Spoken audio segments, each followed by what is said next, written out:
Di Pilkada Kabupaten Musirawas, pasangan nomor urut 1 Ratna Ibnu Amin Suwarti dan pasangan calon nomor urut 2 Hendrawan Mulyana yang merupakan petahana. Dari hasil hitung cepat paslon nomor urut 1 unggul. Duet perempuan nomor urut 1 tersebut unggul dengan jumlah persentase suara 52 berbanding 47%. Keunggulan itu pun disambut pendukung paslon nomor urut 1 dengan sukacita.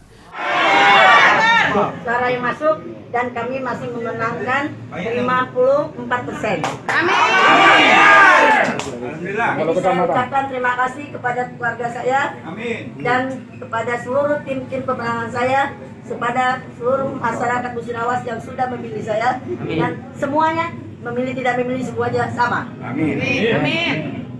Meski masih menunggu keputusan resmi dari KPU Musirawas, paslon nomor urut 1 sudah mendeklarasikan keunggulannya dan siap memimpin kabupaten tersebut dengan 9 program yang ditawarkan untuk masyarakat Musirawas yang lebih baik. Sukma Aldino, Kompas TV, Musirawas, Sumatera Selatan.